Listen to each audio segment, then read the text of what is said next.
Okay guys, you're not going to see my face, so I'm just going to be doing this quick do-it-yourself. If you ever get broken palettes in the mail by a company or something, you don't have to throw them away necessarily. You can keep like whatever is not broken. I unfortunately got 3 of these broken and they're sending me out 3 more. So I decided instead of, to make a bad situation into a good situation. So what I'm going to be doing is I used this tool, and this is called a blending tool. I was, as a makeup artist, I've done a lot of things, and I used to custom blend cosmetics for a company called Hair Color Experts. And I was their main girl, and I custom, blended a lot of cosmetics and stuff for them. So what I decided to do is these are really, really small. But I'm sure you can find some, lipsticks that are right at their end and stuff that you, want to get, keep still and have still. So this palette looks like a big old mess right now. So what I'm going to do right now is I'm going to use alcohol and I'm going to just clean it really, really well. And then you'll see me, get like my broken down lipsticks or my lipsticks that are at the very bottom. And then what I'm going to do is just fill up these little slots with my favorite lipsticks. So I'm going to turn a bad situation into something good. Because these compacts are really nice. They do fold over like this. So I'd be able to, close it and put it in my purse. And I'd have just a bunch of lipsticks. This one was the worst. It came the worst. The other ones were not so bad. Like this one here, it has all these missing and this. And, I still have some really pretty eyeshadows. And then this one here just has, a sparse few, so I'm going to fill those in with lipsticks, and then that. So this one's not so bad, but this one, like I said, was the worst. It came the most broken. So yeah, I'm going to go ahead and clean it up, and I'm going to be doing this by segments. But for you guys, it won't be segments. For me, it'll be segments. For you guys, it'll all run together. So that way you can see what I do step by step on how to take a bad situation and make it into a good one. Okay? Okay, all I'm doing right now is I poured a bunch of alcohol on here. And alcohol usually mends powders and stuff. So, that's my daughter. It mends powder, so if your powder breaks or cracks, it will fix it. So, yeah, that's another little tidbit or trick if you don't know already. Alcohol always mends powders. But this one was unsalvageable. There was no way that it was going to mend any of this. So this part might take a while, but I'm just showing you a gist of it. I won't make you sit here and watch me clean all of these, though. Well, this is what I got so far, guys, of cleaning it. There's still some color in there, and the alcohol is actually making the glue raise a little bit, but it's okay because alcohol dries, so once it dries, it'll be okay.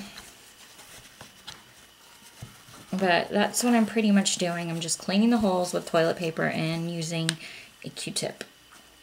And the darker ones seem to be a little bit harder to clean. It's like they're really caked in there, stuck in there, but they're coming undone pretty much, or coming out of there finally, so. And then you have 2 ways of melting your lipsticks. And the one way is with a candle, which you have to be very, very careful when you use a candle and a spoon. So I'm not going to actually use that way. I'm just going to actually heat it up in my microwave in a little, you'll see, I'll show you in a minute. Let me get it out so you guys can kind of see what it looks like. Okay, see, I have these little clear plastic containers, and they have a little lid. And instead of putting them in here, what I'm going to do is, even if your lipstick is not completely down, like this one is not completely down, all I'm going to do, and since the holes are real small, you got to kind of self-measure what, how it full, because you don't want it to overflow into the other ones. So I'm guesstimating that this would probably only be a little bit.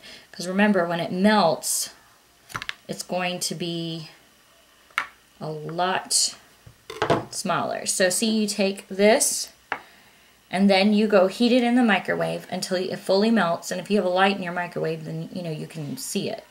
So I'm going to fully melt this, and then I'm going to show you how I'm going to pour this in, okay? As you can see, some of these are really stained with pigment that just stuck to this tin. Like this one, I've been sitting here wiping this one for a while. So if you have a brown color maybe or something, I'd suggest putting it like in something like that. But the other ones are pretty much coming off. There's just a couple of them, like the brown ones. These two right here seem to be very, like the pigment seems to be sticking to the tin. And I've like wiped it and cleaned it like, for a while now. So that's just probably something you're not going to be able to help. But if I was you, like I would put a brown color. Oh, that one just popped out. I would put a brown color or something in there. And if they pop out, you can always glue them back in with crazy glue or something. That's not a big deal. Mom! My daughter's saying, Mom! She's like, what are you doing? So what I'm going to do next... Mommy. Yeah? You watching Mommy do this? Watching Mommy put all this stuff together? She wants to come up here and watch me. And if you do have a knife or something or whatever you're using, just make sure that you keep it away from your little ones so that they can't get into it if you have any. My daughter wants to come up here and do this too. She's pointing at it with me. See? So, okay. Okay, this is what it looks like melted. And before it dries, you want to go ahead and put it in there quickly. Actually, might have been off on that. Yeah, see, it's supposed to pour in there. So I might need to shave off a little bit more on there. This is actually the hard way to do it because it already dried by the time I got from here to the microwave. Let's see. But see? Well, that way for, the next time. But this tool is really, really great to have. It's a mixer. And it's for like lipsticks and lip glosses and stuff like that. See how it flattened right in there when I stuck it in there and it didn't make a big old mess? Okay, so here I am pouring it in there. And that's perfect. I'll scrape out the excess. I decided to stay, and then we can flatten it some. Like so.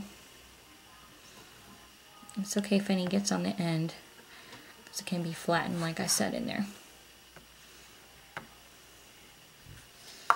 And there's a lipstick. Then you can take like a napkin and just go off the edges. You can even take a Q-tip. Q-tip would probably be better to do this. But there you go. One lipstick down. And that's going to dry in there really nice. It's going to be nice and flat. It looks like that. You can get a close-up of that one. Right there. You can take your little tool. Make it all nice and flat. Yep. That's what it looks like, folks. So yeah, and it'll probably take me a while to fill all these up because I don't have a lot of, lipsticks and stuff that, I have a lot of lipsticks, but I don't have any that are empty right now because a lot of them, have a bunch in there, even though I'm not going to use them, but I wanted to, scrape off a couple of my favorite colors and maybe place them in here. So that's pretty much what you guys do. It's very quick, simple, and easy. If you, like I said, if you get a palette broken, that's an alternative. You can make it into, a lip gloss tray. So that's about it. And then you just fold it up, snaps, and that's it. And so there you go. First lip gloss.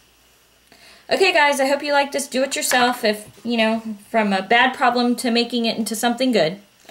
So, that way you don't waste palettes and stuff like that if they come broken. Unless you have to send them back to the company. But luckily, this company, I didn't have to send them back. I just took pictures of it for them, and then they sent me the replacements out. Okay guys, well that's it. I hope you like my do-it-yourself on, taking a bad situation and making it a good one. Talk to you later.